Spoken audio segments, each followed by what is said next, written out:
Saat ini saya sedang berada di Desa Wisata Tepian Batang Mandau, sebuah desa wisata yang berada di Desa Balai Pungut, Kecamatan Pinggir, Kabupaten Bengkalis, Provinsi Riau.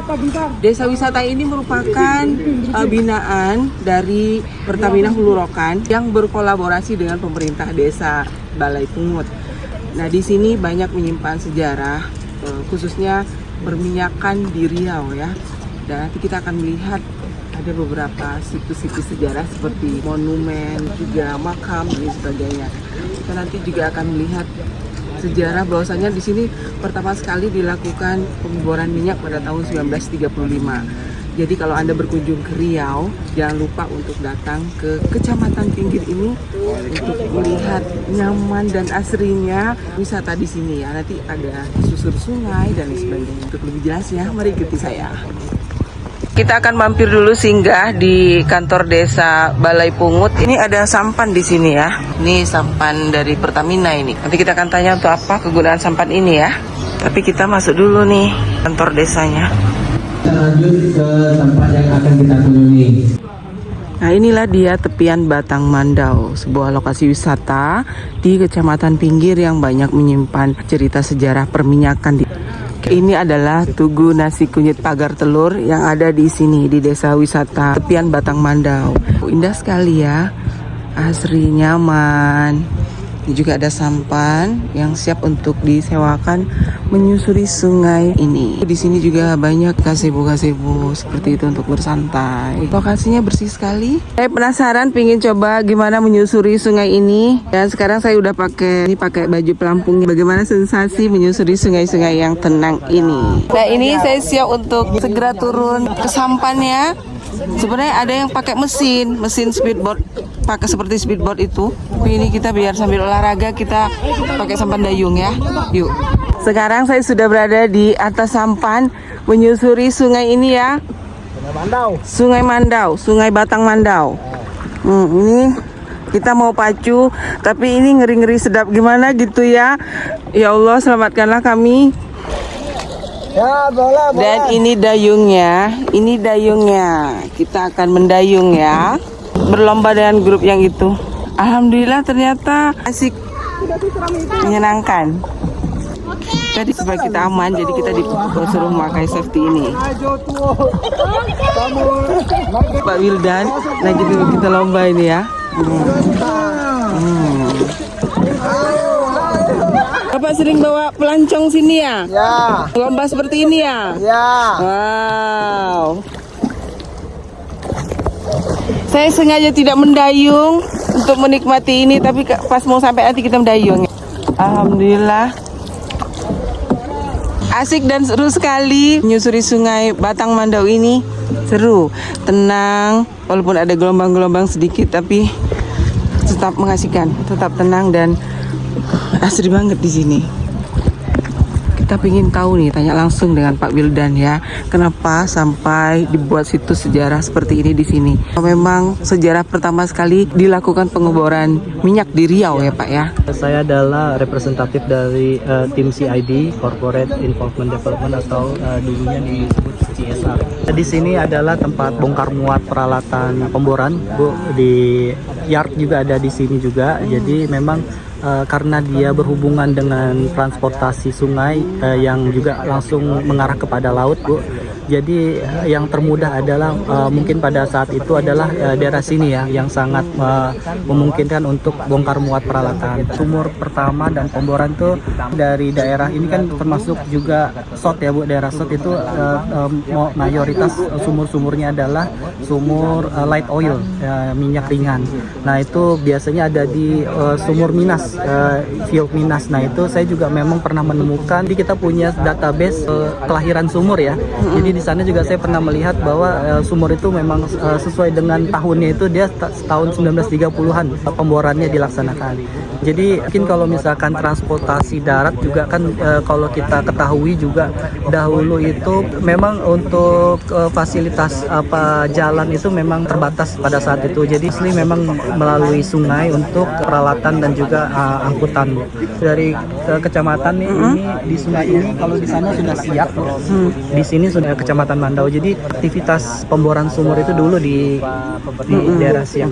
Di sini punya sejarah yang sangat berarti ya bagi dunia perminyakan dan migas di Riau dan juga di Indonesia ya Pak ya. Maka untuk itu diabadikan dengan tugu ini dan juga dibangun wisata di sini ya Pak ya. Jadi tugu ini kan berdasarkan asesmen juga aspirasi masyarakat.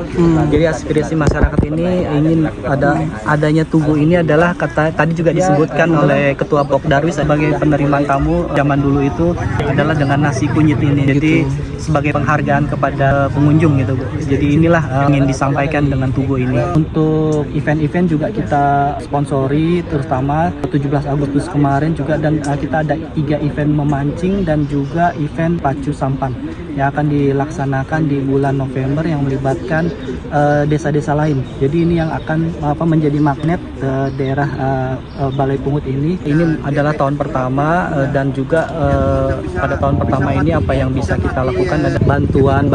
Jadi di sini juga sudah ada event reguler yang dilaksanakan oleh desa. Kita akan bincang-bincang dulu ya, wawancara dengan Direktur BUMDes yang mengelola wisata sungai ini. Dahulu sebelum ada jalan lintas, maka Sungai Mandau ini adalah sebagai transportasi daripada masuk atau keluarnya orang-orang ataupun barang-barang. Dulu PT Kaltek Indonesia sebelum lapangan minyak Duri Field selesai, itu tempat menumpuk daripada material. Kami sebagai warga Desa Balai Pungut, supaya itu sejarah antara Desa Balai Pungut dengan PT Kaltek itu supaya jangan hilang, kami mengupayakan meminta supaya dibuatkan semacam tugu, yaitu tugu nasi kunyit. Adapun pelabuhan daripada PT Kaltek dahulunya yaitu terdapat pas pada berdirinya tugu ini. Sekarang fungsinya dijadikan sebagai tempat wisata. Sekarang dikelola oleh BUMDes Tuah Melayu. Sistem pengelolanya baru sekitar 2 tahun inilah yang maksimal. Saya juga sudah bersama dengan Ibu Delovita dari Universitas Muhammadiyah Riau. Seperti apa nih kerjasamanya dengan masyarakat desa dan PHR? Menjamin bagaimana pelaksanaan program-program yang dihadirkan oleh Pertamina Hulu Rokan berjalan dengan baik. Pelaksanaan program tidak hanya seremonial Mbak, jadi program juga berjalan berbasiskan data dan juga pendekatan ilmiah. Jadi ada beberapa pelatihan yang sudah kita lakukan dari UMRI dan PHR. Tentunya kita juga menggait Desa Wisata Institute. Ini adalah tenaga ahli di bidang pariwisata. Adapun pelatihannya diantara lain adalah pelatihan community based tourism. Kita juga memberikan pelatihan bagaimana menyusun biaya untuk wisatanya dihadir seremonial tapi mendapatkan mandiri secara ekonomi. Pelatihan gastronomi untuk ibu-ibu PKK dan ibu-ibu UMKM. Kita juga sudah merancang buku desa wisata dan video desa wisata. Kita juga kami nyusun jurnal dan itu kita publikasikan. Kita harapkan nanti publikasinya tidak di Indonesia saja, juga di internasional. Jadi ada lomba memancing dan lomba pacu sampan. Jadi sepanjang sini PHR sudah membantu dalam bentuk pengadaan sarana lomba Mbak. Jadi ada 3 sampan, ada pelampung, kemudian ada alat memancing. Jadi nanti lomba-lomba itu sudah disupport sama PHR. Saya sudah bersama dengan salah satu tokoh masyarakat di sini, Pak Yusar. Selama ada wisatanya di Desa Balai Pungut, tambah suka lah orang-orang desa nih. Ada acara-acara di sini, ada acara lomba memancing, ada lomba perahu, semuanya ngumpul lah. Satu kadang-kadang dari pinggir dari desa-desa mana ngumpul datang sini. Sejarah nasi kunyit ini, kebesaran orang Melayu kan ada nasi kunyitnya kan. Istilahnya ditinggalkan tanda mata untuk kita. Tahun 70-an 80-an Desa Balai Pungut ini ramai. Di sini punya PT loh. Berapa biji PT di sini, ramai orangnya. Sudah itu Balai Pungut ini udah kosong, nggak ada. Ini boleh katakan jadi kayak hutan lagi balik apa nih desa ini. Salah satu warga yang berjualan di sekitaran wisata Batang Mandau. Bu Nur Aini, sejak kapan jualan di sini? Udah 3 tahunan lah. Jadi apa nih Bu yang Ibu rasakan setelah ada wisata ini di sini? Alhamdulillah ada ya terbantu anak sekolah kan, anak masih sekolah kan. Terbantu juga lah. Saya sudah bersama dengan Ibu PJKades Balai Pungut. Iya, Ibu Aisyah. Efek ataupun pengaruh yang sudah dirasakan, Bu? Mengucapkan terima kasih yang sebanyak-banyaknya atas CSR yang sudah disampaikan oleh pihak PHR, di mana sangat kami rasakan manfaatnya, terutama di masalah wisata tepian Batang Mandau. Yang pertama itu peningkatan UMKM, karena setiap pelaksanaan yang diadakan oleh PHR, baik itu pacu sampan, baik itu maupun memancing, itu sangat menarik minat masyarakat maupun pengunjung yang berada di luar dari desa Balai Pungut. Dan alhamdulillah peningkatan UMKM-nya sangat signifikan, sangat meningkat. Dan begitu juga antara setelah 2 kegiatan dilaksanakan oleh PHR itu PADES. PADES hampir 50% peningkatannya. Kebetulan untuk fasilitas pariwisata itu kalau dulu beberapa tahun lalu wahana permainannya masih aktif. Jadi karena sudah lama tidak digunakan, berhubung juga sudah banyak yang rusak, jadi untuk kalau wahana itu yang masih dipergunakan, yang masih bisa menjadi uang masuk bagi BUMDes, unit pariwisata itu sendiri, speedboat. Speedboat seperti Speedboat untuk susur sungai. Susur sungai. Kemudian ada juga itu flying fox tidak beroperasi lagi, mungkin karena udah lama tidak pergunakan. Kemudian bebek itu udah banyak yang rusak, mungkin faktor ini juga ya, udah lama ya gitu. Gaung tepian Batang Mandau ini lebih banyak dikenal luas. Ini kemarin ada beberapa universitas yang dari Pulau Jawa, dari UGM juga. Bagi Anda yang berkunjung ke Riau, jangan lupa untuk singgah ke desa Balai Pungut ini ya, di Kecamatan Pinggir, Kabupaten Bengkalis.